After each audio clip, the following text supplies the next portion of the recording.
A delegada Denise Ribeiro, da Polícia Federal, afirmou em relatório parcial enviado ao Supremo Tribunal Federal que uma alegada milícia digital que atua contra a democracia e as instituições usa a estrutura do chamado Gabinete do Ódio. Gabinete do Ódio é um nome usado por adversários de Jair Bolsonaro para definir um grupo que seria formado por aliados do presidente e que atuaria nas redes sociais contra inimigos políticos dele. A delegada Denise Ribeiro, que conduz os inquéritos das fake news e das milícias digitais, enviou esse relatório ao ministro do Supremo, Alexandre de Moraes. O inquérito que apura a existência dessa alegada milícia digital foi aberto em 2021, depois que o Procurador-Geral da República, Augusto Aras, pediu o arquivamento de outra investigação. Na época, Moraes atendeu ao pedido de Aras, mas decidiu abrir esse novo inquérito. Segundo a PF, a ação do grupo seria orquestrada com o propósito de difundir ataques e desinformação, criando e deturpando dados para obter vantagens e oferir lucros, buscando assim ganhos políticos, ideológicos e financeiros. Denise afirma também que a suposta milícia digital atua de forma anônima e tem como alvos adversários políticos, ministros do STF, integrantes do próprio governo e dissidentes, além da imprensa tradicional. Para a PF, a ação do grupo estimula a polarização e o acirramento do debate com os ataques à imprensa. Denise defende que a estratégia do grupo tem sido explorar os limites entre crimes contra a honra e a liberdade de expressão. Com isso, segundo ela, é criada uma falsa ideia de que a Constituição permite a publicação de qualquer conteúdo sem que o autor seja responsabilizado. A entrega do relatório ocorre antes de a delegada se afastar da PF por motivos pessoais. Ela irá entrar em licença maternidade. Com isso, ficará afastada dos casos envolvendo o presidente. Nosso primeiro destaque desta sexta-feira, e a gente vai a Brasília então para análise de José Maria Trindade. Como viu, Zé, essa entrega do relatório da delegada Denise ao Supremo Tribunal Federal? Boa noite. É o segundo relatório dela que pesa nas tintas contra o presidente Jair Bolsonaro, viu? Muito boa noite, meu caro Vitor. Boa noite, compadre Augusto. Boa noite, Fiuza. Muito boa noite, Ana. Boa noite a todos. Olha, essa história de milícia digital e gabinete de ódio é coisa de pessoas que odeiam o governo e que até hoje, já entrando no quarto ano, né? Já indo para a metade do quarto ano e não descobriram ou não aceitaram que o presidente Jair Bolsonaro foi eleito pelo voto popular, não foi colocado ali pela mão de alguém que cismou ou algum que colocou o presidente à força, não. Foram os votos populares através da urna eletrônica. Foi assim que ele chegou e tem que ser aceito. E aí ficam criando essas histórias. Vitor, quando a gente vai no Palácio do Planalto, eu fui algumas vezes, né? A gente vê as pessoas rindo dessa história, dizendo o gabinete do ódio. O gabinete do ódio é um rapaz, coitado, que detesta essa expressão, que grava ali o que o presidente faz, o que o presidente fala, vai atrás do presidente, de ministros que vão ao Palácio do Planalto, um rapazinho. Isso aqui é o gabinete do ódio, o gabinete ambulante. Isso não existe, não há essa estrutura na presidência da República, não há essa coisa esquisita, fechada. Se houvesse isso, o presidente já estaria respondendo a um novo inquérito. Veja bem que o grupo de inteligência, né, a ABIN, a Agência Brasileira de Inteligência, o objetivo dela, as pessoas fazem concurso exatamente para isso, é de selecionar, é de compactar e definir ordem nas informações e repassar ao presidente da República, que precisa dessas informações no momento de nomear, enfim, para nutrir o presidente de informações. Essas informações são buscadas na rede de computadores aberta. Todo mundo pode ter acesso à rede de qualquer um.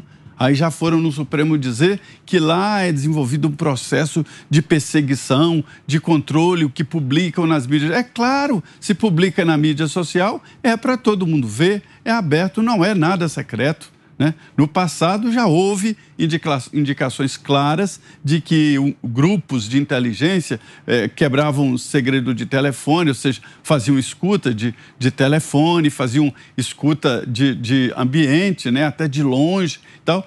Não tem nada disso, não. O serviço de inteligência compacta informações para o presidente exercer a presidência da República. Senhores, essa história de gabinete de ódio é coisa de invenção e pior que caiu no imaginário popular. Eles venceram.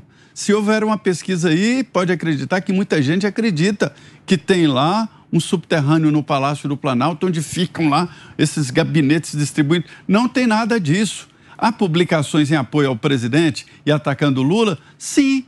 Há apoio a Lula atacando o presidente Jair Bolsonaro? Sim. Existem grupos nas mídias sociais que fazem isso. Mas para com essa história de gabinete de ódio. Onde está esse gabinete do DEM que fica apontando o gabinete de ódio do Palácio do Planalto?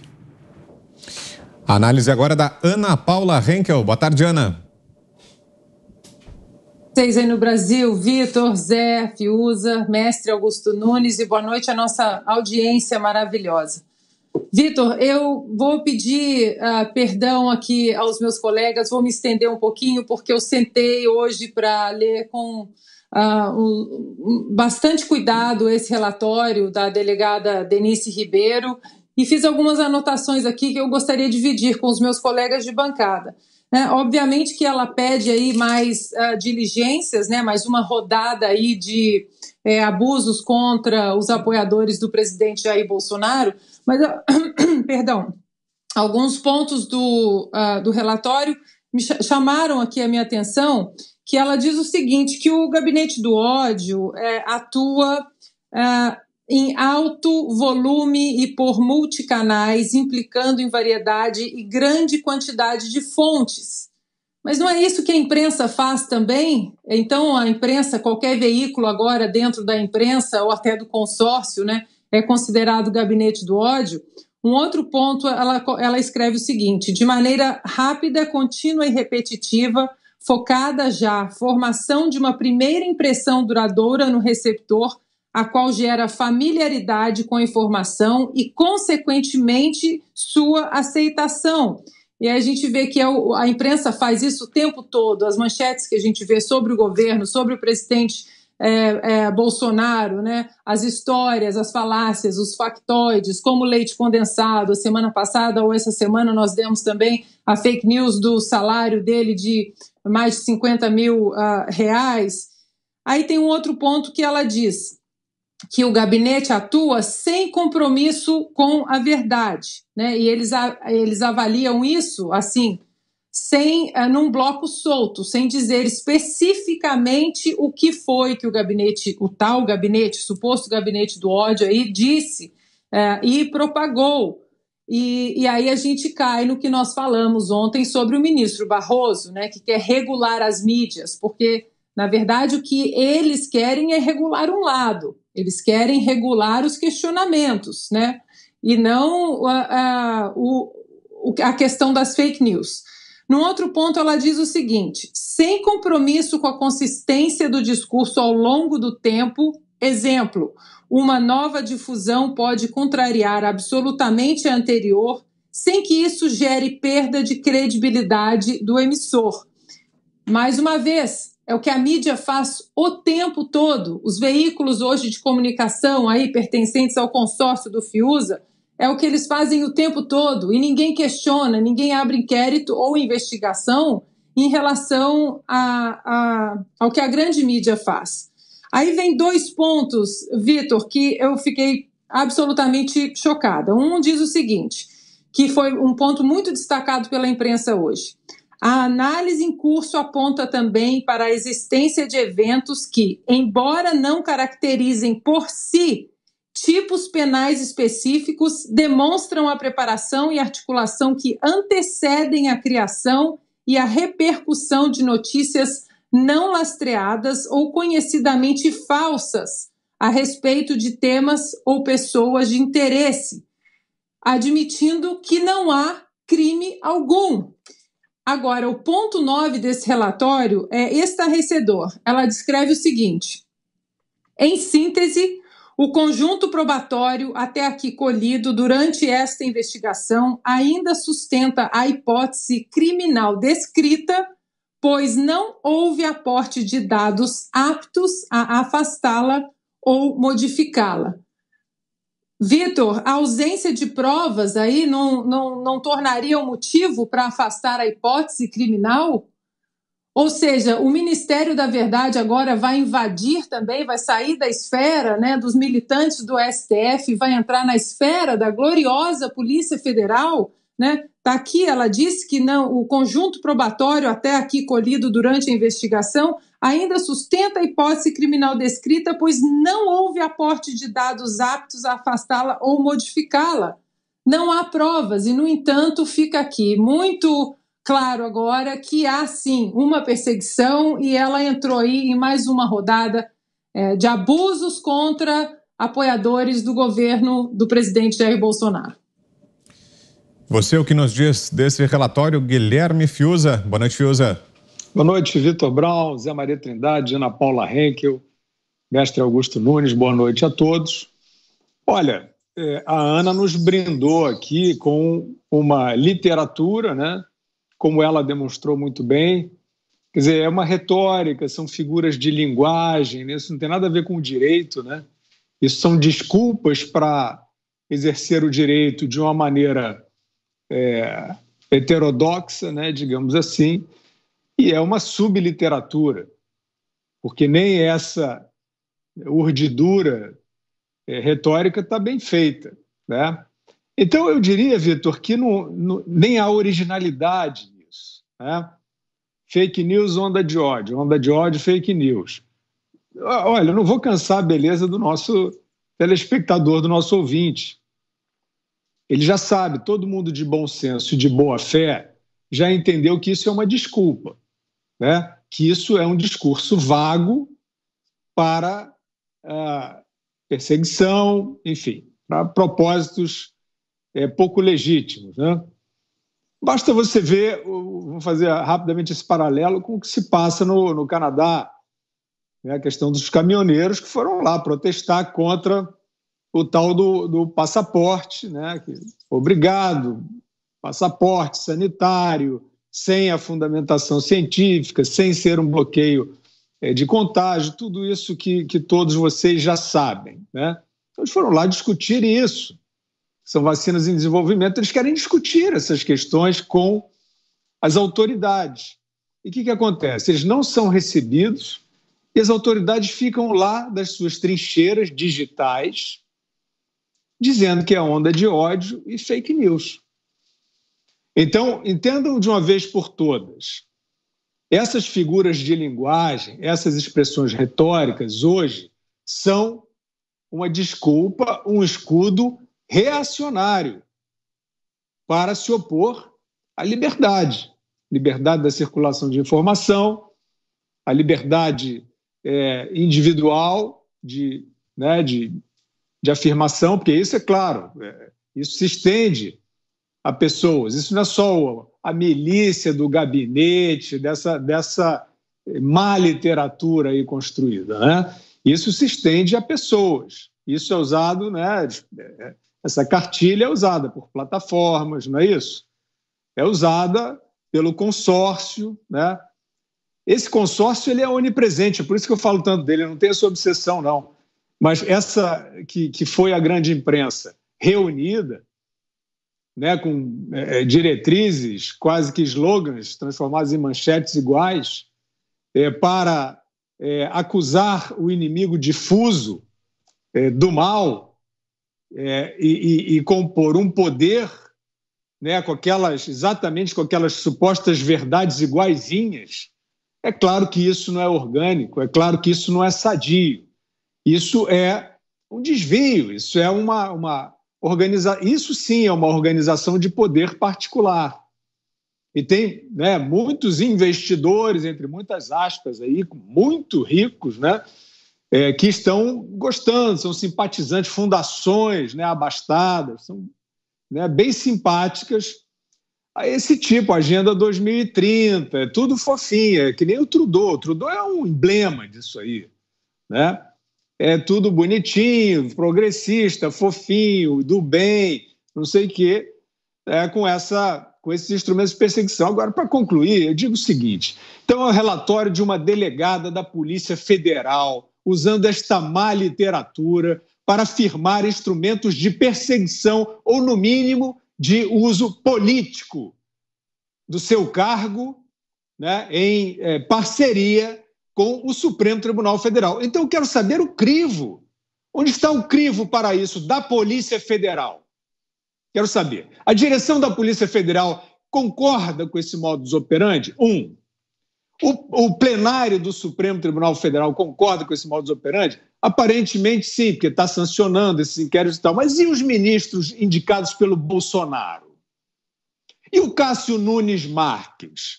E o André Mendonça? Eles estão achando bom esse tipo de ação?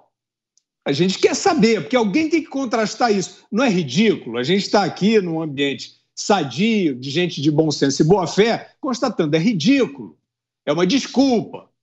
Então, de onde virá o crivo? Dos pingos nos is? Não pode ser, a gente não é uma corregedoria, a gente não tem esse poder, a gente tenta alertar.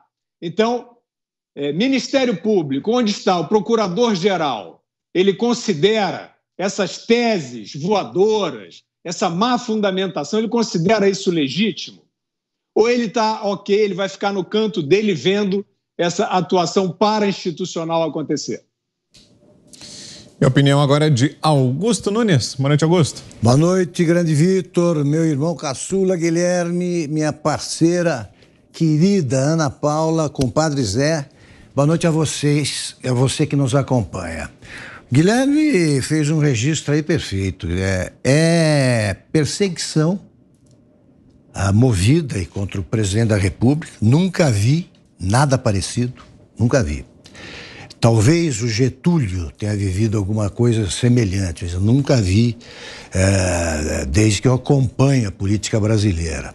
Sem que reajam a isso os ministros que o Bolsonaro nomeou, a Procuradoria e as pessoas dignas, os democratas do Brasil. Está na hora de parar essa movimentação no Supremo, que agora tem uma Polícia Federal particular, para uso próprio. E ela escreve isso que vai sair, a licença maternidade, né? Ela vai sair agora e deixa esse filhote prematuro, que é traduzido aí no relatório. Esse relatório é uma bobagem. Eu frequento o Palácio do Planalto há muitos anos. Onde é que fica o gabinete do ódio? Em que andar? Qual é a sala que ele ocupa? Porque pela descrição que ela faz é uma coisa fisicamente palpável. Então, onde fica? Fica no andar da Casa Civil, fica ao lado da sala do presidente. Onde é que funciona o gabinete do ódio e quem o compõe? Quem faz parte? É evidente que ela vai incluir aí filhos do presidente. Quem mais? O que foi combinado, tá, para modificar o resultado das eleições, ou modificar aí acabar com o sistema democrático, tá? O presidente Bolsonaro hoje é o único que defende a liberdade e a democracia. E os demais fazem algumas coisas como, por exemplo, manda intimações ao presidente, ultimatos, né? Não intimações, ao presidente da República, dizendo que ele precisa se apresentar à Polícia Federal para depor no dia tal, em tantas horas. Eles prendem ex-deputados como Roberto Jefferson, preso político, porque o crime que ele cometeu real é apoiar o presidente da República. O Supremo arquiva, enquanto isso, processos envolvendo bandidos conhecidos como Jader Barbalho e Renan Calheiros. Esses não tem nenhum problema. O problema é com o deputado Daniel Silveira, o problema é com o Roberto Jefferson, insisto. E o Supremo acha que faz o que quer. O que é que tem a dizer os indicados pelo presidente para o Supremo? Até quando vai prevalecer esse silêncio medroso? Os demais ministros, o Gilmar Mendes dizia que ele tinha encontro marcado com as prisões alongadas de Curitiba. E não é alongada a prisão do Roberto Jefferson, prisão política. Então, quando é que eles vão recuperar a dignidade? Quando é que os democratas reais vão entender que quem ameaça a democracia é o Supremo e uma delegada desse porte, tá? Dessa estirpe, que não deveria fazer parte da Polícia Federal. A Polícia Federal, quando a Lava Jato funcionava livremente, foi a única instituição aplaudida no 7 de setembro em Brasília. Bota essa delegada para desfilar num jipe da Polícia Federal em Brasília e vê qual é, e anotem a reação da multidão. Então, o que é isso? Ela alimenta com informações aí que só desinformam, providências ilegais tomadas por um ministro do Supremo. No caso, Alexandre de Moraes. Isso precisa acabar, porque isso sim alimenta o ódio e enfraquece a democracia. Quer completar, Ana? Vitor, eu só queria completar o questionamento que fizemos semana passada, né? Não custa a gente fazer ele aqui mais uma vez, porque eu acho que é pertinente diante desse novo relatório aí da delegada Denise Ribeiro, lembrando que ela atuou, né, de maneira brilhante na operação Acrônimo, né, que identificou ali aqueles repasses milionários, possíveis repasses milionários ao escritório do Alexandre de Moraes, né? Essa investigação aí foi arquivada por decisão monocrática do ministro Fux, está sob sigilo. Ela foi dura no combate à corrupção ali na era petista, né? Conduziu investigações muito importantes, propôs, inclusive, uma investigação mais detalhada e mais aprofundada no próprio escritório de advocacia, né, do Alexandre de Moraes. Ela investigou também as relações dele e da esposa com possíveis práticas ilícitas quando ele ainda era ministro da Justiça no governo Temer, e hoje ela faz aí absolutamente tudo que o ministro Alexandre de Moraes manda e desenha nesse caminho aí de inconstitucionalidades, né, dentro de um inquérito absolutamente bizarro. Então fica mais uma vez a pergunta: o que aconteceu com a delegada da Polícia Federal, a Denise Ribeiro? Será que não merece aí uma investigação, né, por parte da Corregedoria da Polícia Federal ou do Ministério Público? Por que a mudança tão repentina assim e de uma maneira tão drástica?